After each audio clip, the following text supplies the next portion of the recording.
2026 is going to be an awesome year. We got some pretty cool stuff coming up. First off, we got Foundations of Recovery. This is our flagship program. We're starting it in January. This is for anyone, man, woman, or couple who wants to come and reclaim their heart from shame, trauma, and betrayal. We start off with an education on all sorts of principles, give you the common language. We feed you from a fire hose in terms of all things recovery. It is such a great start to recovery. And we get at the roots of things, Tyler. This isn't like any other program. Like, this is our healing journey in process, and Foundations is where we begin. If you look at the value that you're getting there to kick off a good recovery with all of the right education, all of the right language, and a team to get you started while also being directed by Brandon and myself through the whole process, what a deal. So if you're interested, if you're struggling, if you've been wanting to do something for a long time, jump into this. This only comes around every so often, and we would love to have you there.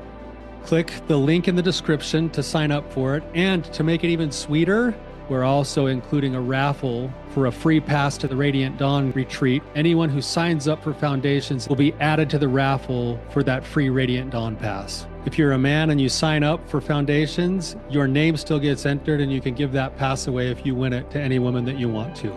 So what you're saying, Tyler, is if you sign up and participate in Foundations, you could possibly go to Radiant Dawn for free? That's exactly what I'm saying, which is crazy because Foundations by itself is already an insane value. Man, I sound so salesy. But it actually is awesome. So come to Foundations. And even if you don't come to Foundations, sign up for Radiant Dawn. It's beyond therapy, the best healing experiences that you can have. Click the link below and come join us. How do I talk to my kids about sex?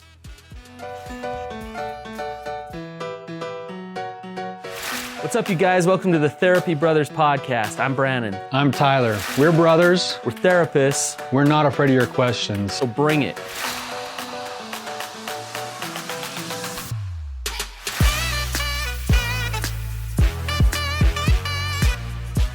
All right, Tyler, that's an age-old question, but before we do that, let me read a review here. So it says, expert information.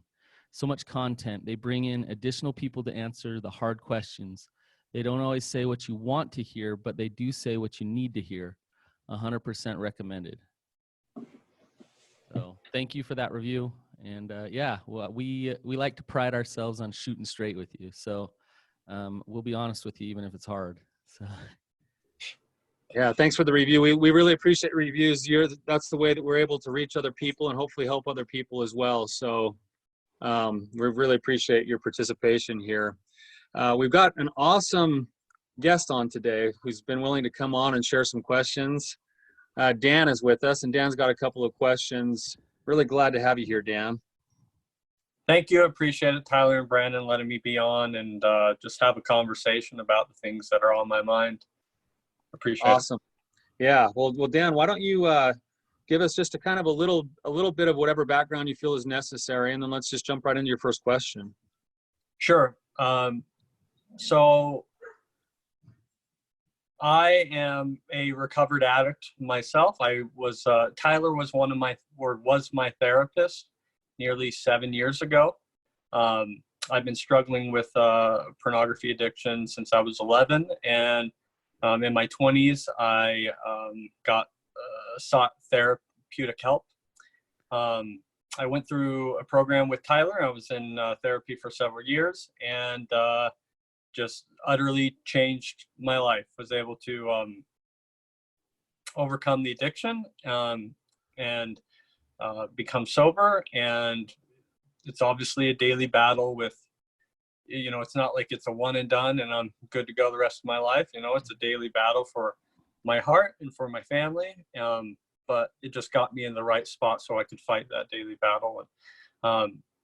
And so since then, I have I've been able to come up to some groups of Tylers and share my story and try to help others. And today I'm seeking, I've got 3 kids and a wife, and my kids this age I have 3 girls at 8, 6, and 2. You're in the thick of it, Dan. Yep, battle years. Yep. So the things that are on my mind are how do I help my kids have a better or a healthier sexuality than what I had growing up? And how do I talk about that and have it not just be a secret as it was in my home? And then what are some more ways that I can give back to the community as someone who's been through therapy and helping others who are in recovery themselves? Awesome. Great questions. These are So, great questions, Dan. Go ahead, Brandon. yeah. Well, Tyler, I kind of want to lob something over to you and just say, I do a lot of intakes. So I meet with people and hear their story. And I hear everybody's story is a little unique, but oftentimes there's kind of a general story that I hear that's very similar. There's some similarities. And one of the similarities that I hear is when I meet with somebody who's struggling with a sex addiction, I ask them, well, what did your mom and dad tell you about sex? Like, were you able to talk to them about your struggles, and what did they teach you about sex? And Tyler, what do you think the answer I get when I ask them that? What answer do your clients give you? Oh yeah, when I ask them, like, what did your parents teach you about sex? That it wasn't really talked about. Yeah, almost every single time. Well, we had this one awkward talk. Or usually they just kind of grimace and they're like, yeah, no, my mom didn't go there. Yeah, it was just awkward. So that, I think that's kind of the generation above us. In some ways, were trained to. Well, they weren't really trained to do anything right when it comes to talking about sex with their kids, So we have some patterns to break, and there's a lot of I have a lot of answers to that question, Dan. What you can do to help your kids be healthy when it comes to sex.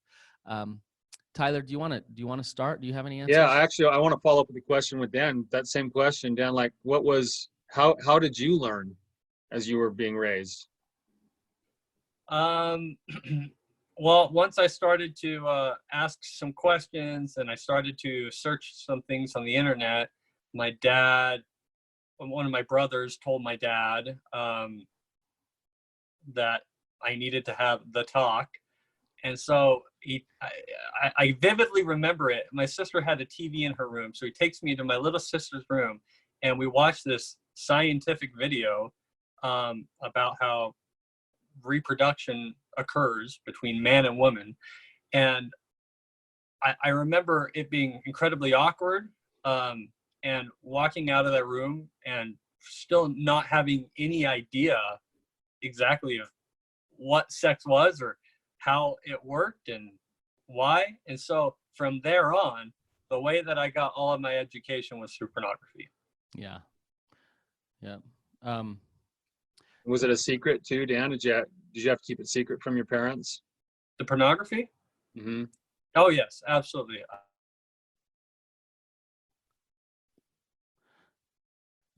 Tyler, Yeah. Dan froze on us. Yeah. Hopefully he'll be back. Yeah. But as he's talking, it's like, what message did his parents send to him, or his dad send to him with the way that went down? So he's looking at some things online. Brother finds out, tells the dad, hey, you need to have the talk. The dad has this awkward video talk thing. Overall, what's the message there that like a little kid like that, an adolescent, hears? Yeah, I think there's a couple of messages that an adolescent hears in that. The first one is that this is awkward. We don't talk about this stuff. Like, let's just hurry and rush through this because nobody really wants to actually talk about it. And so there's that feeling of, at the very minimum, that it's a taboo feeling, and at a maximum that it maybe is something that is not good, like that it's bad or that it's dirty, or that, if I'm having these questions, then maybe there's something wrong with me. I mean, those are the things that you hear that kids often walk away with when they have an experience like that. Yeah. So Dan, I want to ask you, here you are, obviously a curious kid. You were looking some stuff up online. And then dad shows you this awkward video about reproduction. did it send that message to you of like, sex is this kind of awkward, taboo, weird thing that you don't do until you're married, and let's just keep it at that? Is that kind of how you felt? Yeah, I would agree with that. And sorry for the video issues, but You're fine. yeah, I would agree with that. I would also say, I mean, it was taught to me as a very sacred and spiritual thing, and so it became like sin or not sin, and any thoughts or expression of sexuality before being married was unrighteous, and so it just became like super, super off limits. And again, so it just reinforced how awkward it was and almost unnatural, and forbidden. Which is really confusing to a young adolescent who has a boner like every other second, right? Like, Right, I know. Whose sexuality is raging, the hormones Right. are going, and yet it's just this sacred thing that you don't really talk much about. It really creates this weird dynamic in a young person's mind. Like, okay, how do I make sense of this? Right. Yeah. Essentially, every time that I was erected, I felt like something was wrong with me. That I was, that I thought something impure, which happened. I mean, as an adolescent, they just happen. You can just be sitting there, it just happens. And so it's just a matter of like, oh, I felt like I was doing something wrong, and it's obviously shame inducing, which obviously led down to a path of addiction for me. Yeah.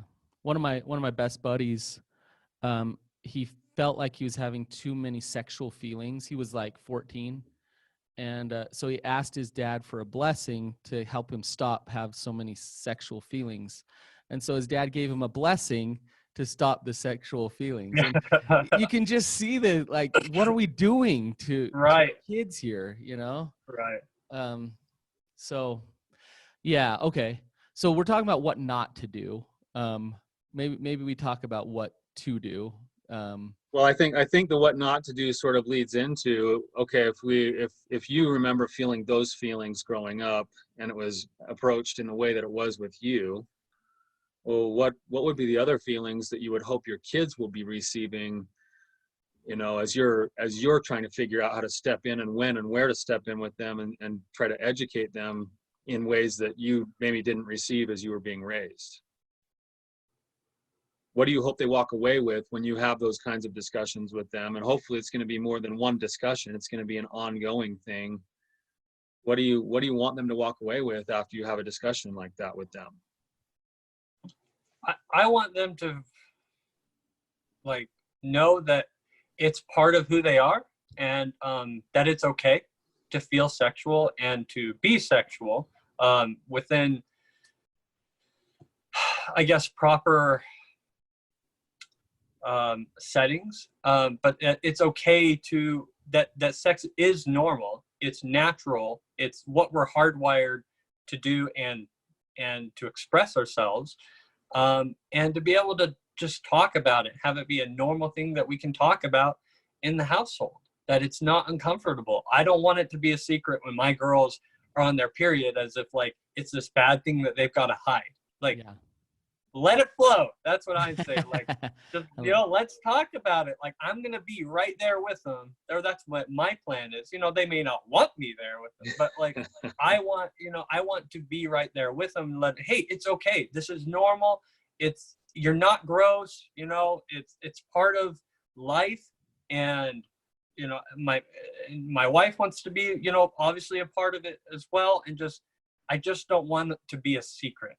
I want them to be comfortable, to at least talk about it with me and my wife, as they have questions, as they feel things, and just have it be very normal, because it's going to be very uncomfortable for them. It's going to be very new. Right. It's interesting. It's interesting. Our spirituality, it's part of who we are, right? We can say our spirituality is good. It's part of who we are. Our sexuality there's many more messages than it's just be sexual. In fact, it's negative. Right. And the reality is our sexuality is part of who we are. Our sexuality is an important part of us being spiritual, of us being whole. And it's not just part of who we are. Like, it is awesome and it is amazing. And it's really sad that we just kind of tear it down with fear and shame. We approach it with fear. We approach it with shame. Sexuality is amazing. It's incredible. It leads to some of the deepest, most intense, vulnerable connections that we have in our lives. So backing up here, how do you make it that comfortable for your girls so that they can be open with you, they can accept who they are, they can flow, so to speak?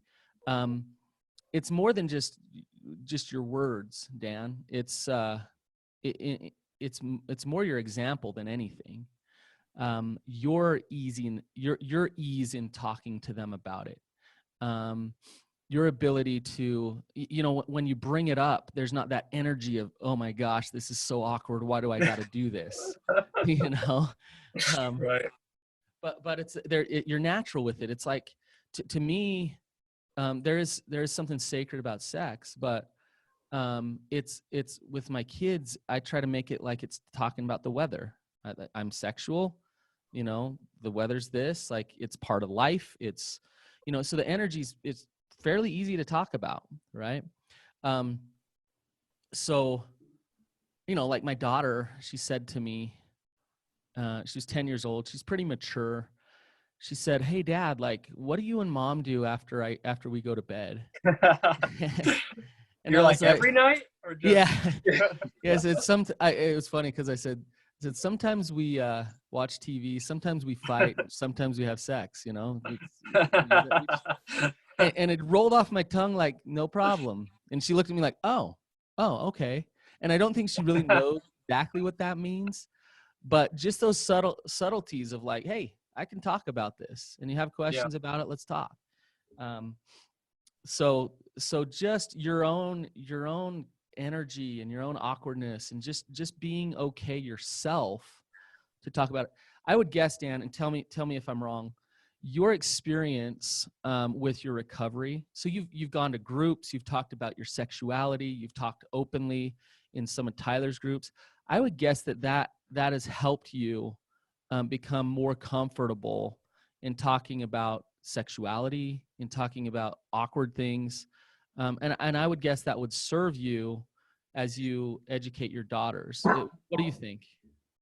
Yeah, I agree with you there. I think my fear is that I tend to be a little over vulnerable. I have no problem sharing just very, very private stuff, because I mean, I think it drives connection, and they can accept me for who I am or not. But I believe, it's just being authentic. And so one of my fears is just saying too much, like at too early of an age for my kids. You know what I mean? Mm-hmm. And I'm not used, like when I talk to adults, like I just talked to someone the other day and just shared them my story, and I just share them the whole thing, right? Mm-hmm. And I know that, like, for adults, they can often, I mean, that can be uncomfortable for them. And I'm like, how do I kind of ease into it? Like, obviously be comfortable when I'm talking about it with my kids. And I feel comfortable. What I guess feels uncomfortable or new to me is just, how do I slowly gauge them? Not just like open the floodgates, you know what I mean? Mm-hmm. Yeah, I was thinking as you're talking, Dan, I heard a story one time. A little kid came home from school, and he asked his mom, "Hey, Mom, where did I come from?" And she got all nervous, and she sat down and got out the diagram, and she mapped out like sexual intimacy and how babies were born and everything else. The kid had this confused look on their face, and they kind of scratched their head and walked away. As they were walking away, they just said, and the mom said, "Why did you ask that question?" And the kid said, "Well, my friend Jimmy at school said he's from Iowa." And So it's like you've got a valid concern in the sense that, you want to be age appropriate with your kids. And one of the best ways to be age appropriate is to be, in the way that you discuss things with your kids, is to be just anatomically correct with them. You don't need to make pet names for their private parts. You don't have to shy away from whatever the processes are that are going on for them as they're growing and maturing. Using those basic terms and teaching them to kids is totally appropriate for whatever the age is. And it's actually kind of funny too, because you see a kid who's being educated properly, they'll come in and they'll use anatomically correct words around adults, and the adults will blush. And the kid doesn't even know that there's anything wrong with it, Right. So I think at least starting with knowing that you're not going to overtalk your kids if you teach them the actual specifics of what things are called and what processes are happening, And I would say be, age appropriate. Every kid is so different. Right. Like my 5-year-old is way different than when my daughter was 5 years old. He just and so it's more kid appropriate. You really gauge where they're at, what they can handle. I think we really err to the side of non talking about it, like avoidance, and because we're scared that if I educate them too much, what will they do? And I actually think we need to err to the other side more, where and the reason is because in today's day and age, it's exactly what happened to you, Dan. If I avoid, and then one day I'm going to start talking to my kid about this when they're ready, then all of a sudden the internet's educating them, and I'm trying to do some cleanup work, as opposed to I've already educated them when they come across the pornography, when they go to junior high and kids are using vulgarity everywhere. Like, they're ready for it. They kind of understand what it is and what people are talking about. And, if I've done some other important parenting work other than just talking about sex, then my kid's not going to go to junior high and start saying all this vulgar stuff because I've talked to them about sex. They're going to have a respect for it, but they're also going to be educated and know what it is. So I had a cool story with that, Brandon. This just happened not too long ago with one of my daughters. I was at a big event with one of my daughters. It was an overnight kind of camp out type thing. And I was the chaperone. So I'm staying kind of in a tent by myself while the kids are staying in a cabin. And it's about, 10 o'clock at night. And all of a sudden my daughter's outside the tent. And she's like, "Hey, Dad, I need to talk to you." And I said, "Oh, geez, what's up? What's going on?" And she said, "Well, some of the kids are talking about some things in there that I don't understand, and I need to know what it is so that I can understand what's happening." And I said, "Okay, well, come on in and tell me what's happening." She says, "Well, I need to know what a blowjob is, Dad." wow. And I was like, so she came into my tent, and we sat and talked for a while, and I explained what that was, and she kind of got this look like, "Oh, okay, wow, oh, all right," kind of this confused look. But then she's like, "All right, thanks, Dad, I'm good." She went back in, and she had a great time with the rest of the kids the rest of the time. To me as a father, that was so refreshing that she sought me out, asked a question, got an answer, and was able to go, "Oh, that makes sense. Okay, now I know what I'm dealing with here when I go back in, so I'm not uneducated." That is so refreshing. But the only way that happens is if from the time your 3-year-old, there's already an investment. There has to be this ongoing sort of investment so that when the windows do open up, they fall into you instead of falling into something else. And that just takes, it's not as convenient, but it's way more effective to have that kind of constant open door. And I would say for in our situation, we've actually been kind of had to initiate it a lot with our kids as they're younger, go into their bedroom when you're tucking them in bed at night or whatever, and say, "Hey guys, you hear anything at school that you're confused about or you don't understand, or do you ever run into anything on the computer that makes you have questions or makes you have certain feelings in your body?" And And oftentimes they go, oh yeah, what is this? Or what is that? And if it's normal and they're not going to get punished for it, then they just learn to speak the language. And by the time they're teenagers, it's far less awkward for them. Yeah. Yeah. I don't know if there's much more damaging than, and I've heard the story of a kid gets caught with pornography or gets caught masturbating and they get really punished by their parents. It drives home the shame, and it actually creates acting out in a deviant way sexually, as opposed to, and this is how I'm relating it back to what you were saying, Tyler, as opposed to being able to be taught and educated by a parent who loves them. And I compare sex to fire.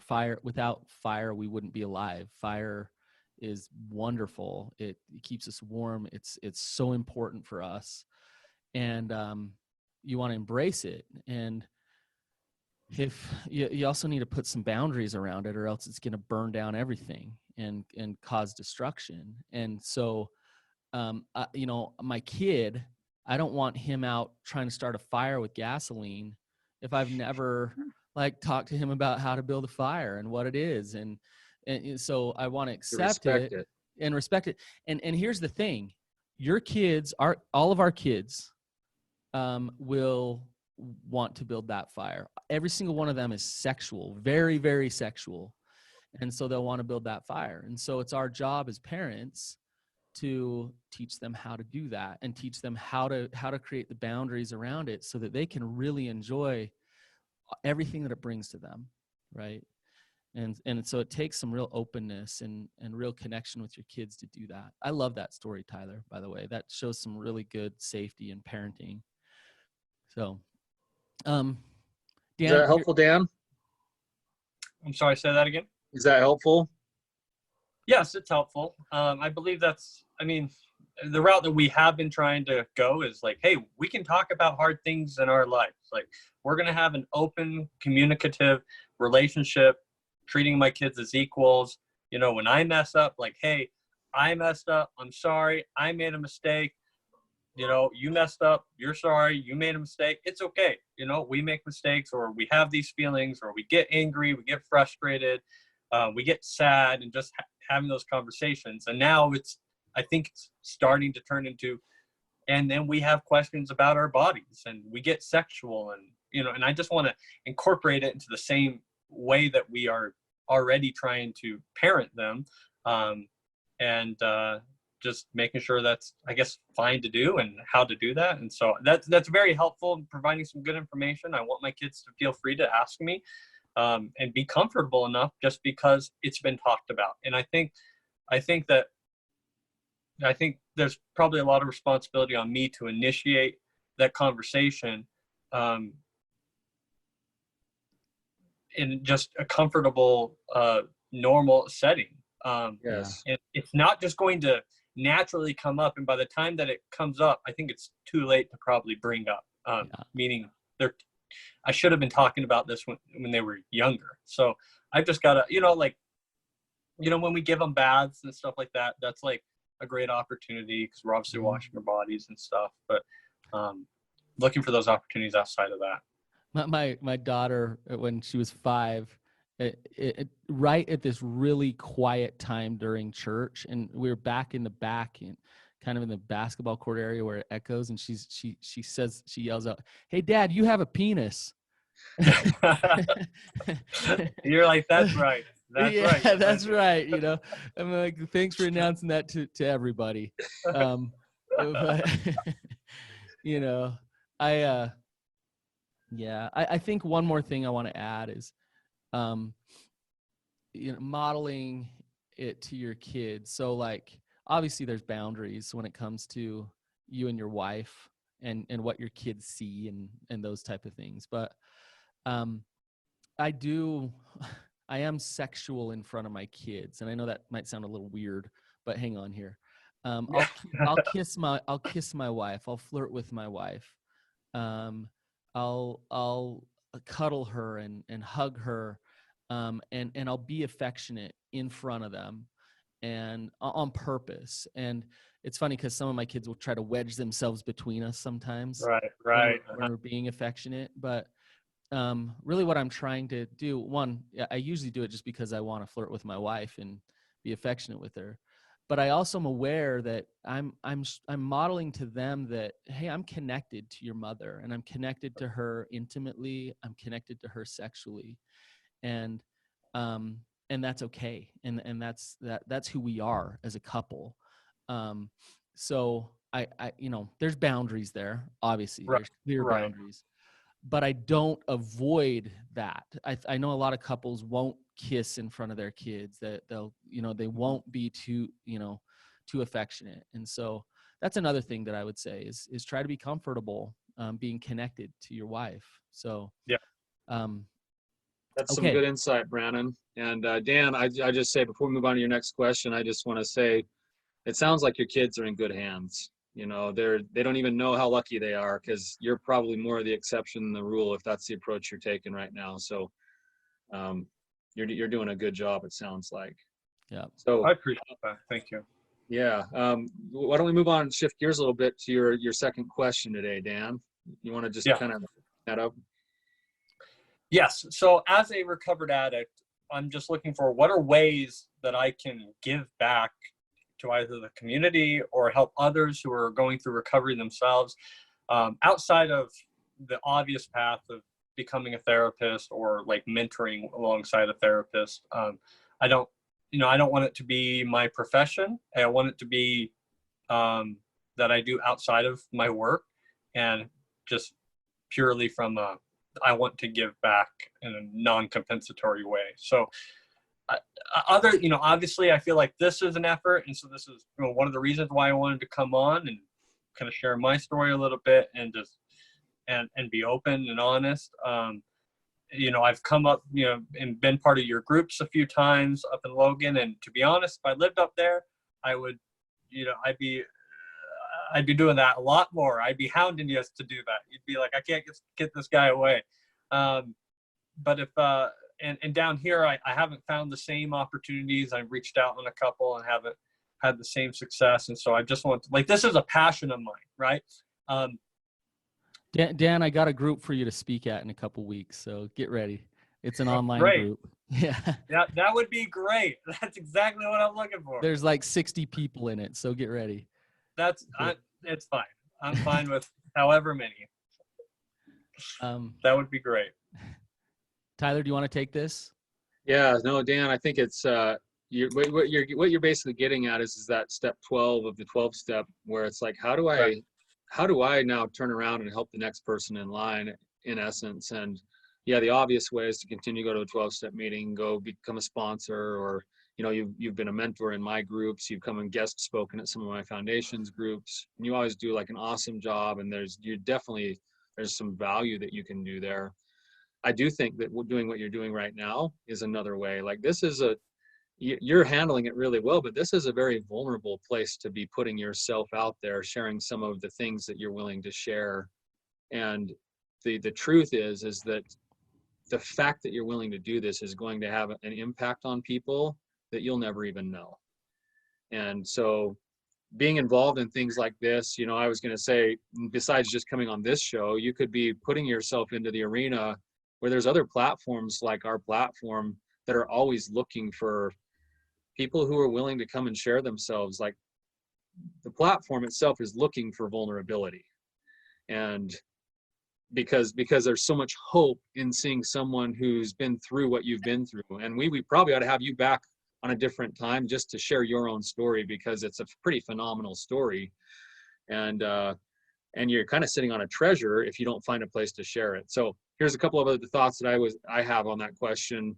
Is you could go and potentially become a speaker at conferences. Like where we live here, the Utah Coalition Against Pornography is a yearly conference that is always looking for speakers. And you would have a unique angle to come and present based off of what your story is and any of the principles that you've learned that are working for you. So speaking opportunities, whether that's as small as something at your own church, or going to a conference would be another way to be involved. providing some mentorship online or joining an online forum or group. Like we have a Facebook group for men who are overcoming sexual addictions that are, people come on and ask questions, and it's always welcome to have people who are further along on the path to give some feedback. And you could join forums like that and become some type of a moderator or at least a participant in being able to give back and develop some relationships in an ongoing way with some of those other men. So those are just a few of the ideas that I have. Go ahead, Brandon. Yeah, I'd like to kind of take the other angle on it. So I think Tyler's talking about kind of getting out there, having your face be seen, getting involved in platforms and things like that.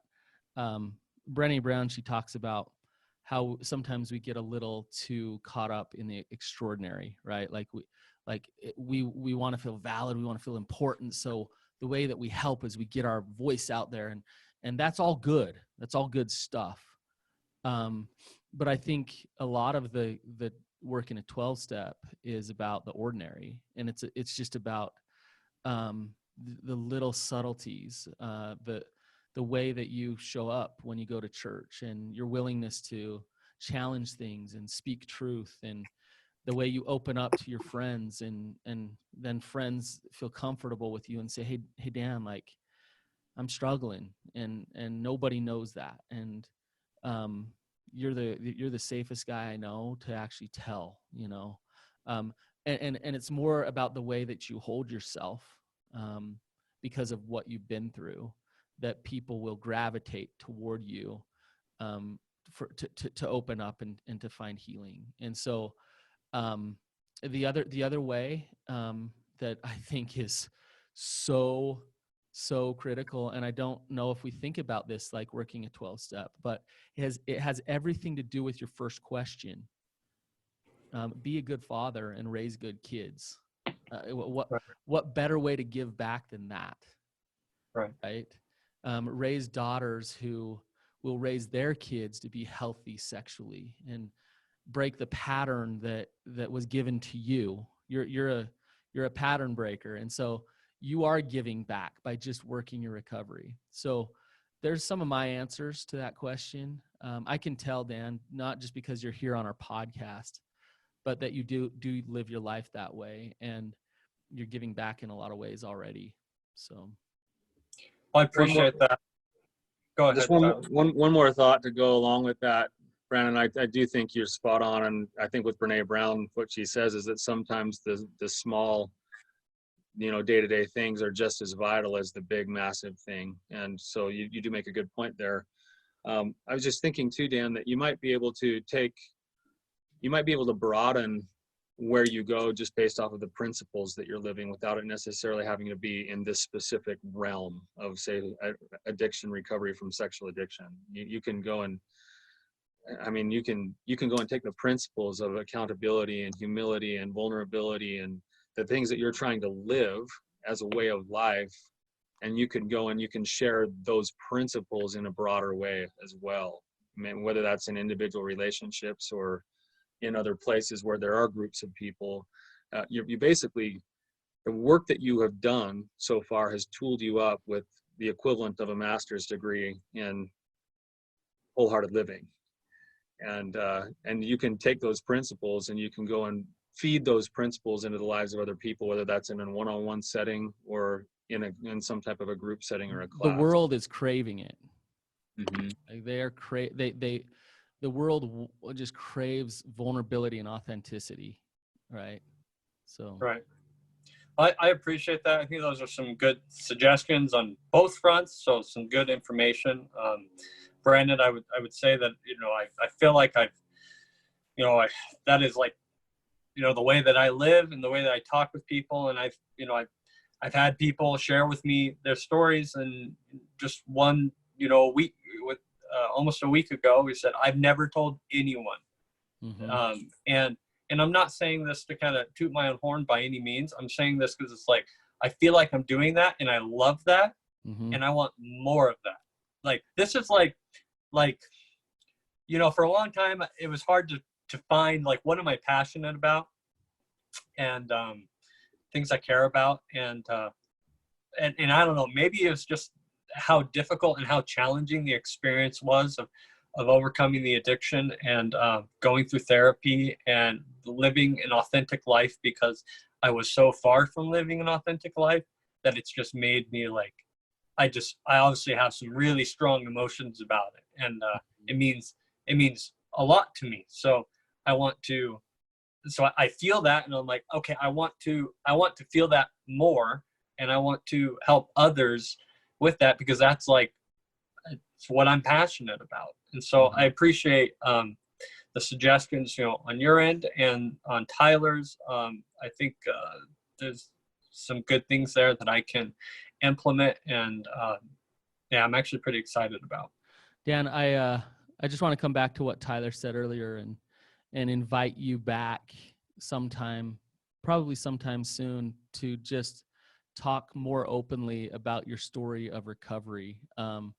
That I think, I've run, I don't know how many groups, and last night I ran this group, and I was giving them all this information about betrayal trauma and the science of this and that. There's nothing more powerful than a real life example of recovery. I can give them all these tools, but when a person comes on and says, this is my experience and this is what I've been through, it especially in early recovery, it instills hope like nothing else. And so I would love to have you back on and just talk a little more specifically, a little more openly about your journey of recovery, if you would sometime. I would love to. Awesome. I'd barely make it through, because I'd probably be crying the whole way. That's great. I'm on the verge of tears right now, just talking about what I'm passionate about. So, but yeah, I would absolutely love to do that. Awesome. Thanks, Dan. Yeah, well, Dan, we'll be in touch with you then, Dan, probably sometime, like Brennan said, in the next few weeks or so, if you have some availability. I think it could be pretty powerful for people to hear your story and hear the principles you're trying to live. And just, Dan, want to say thank you for your time today. Appreciate your questions. Hopefully you've received some help. I know that your questions are questions that other people are asking and that they want answers to. So number one, you're not alone. Number two, thanks for sharing them, because this information will reach other people. Dan, you're the man. Thank you. I've never met you, but I was happy to meet you today. And, you guys, if you found this useful and it gave you some help with talking to your kids about sex and understanding recovery better, then please share this episode. And again, please rate and review it. So thank you, and we'll see you guys. Have a good week. Thanks, Benjamin.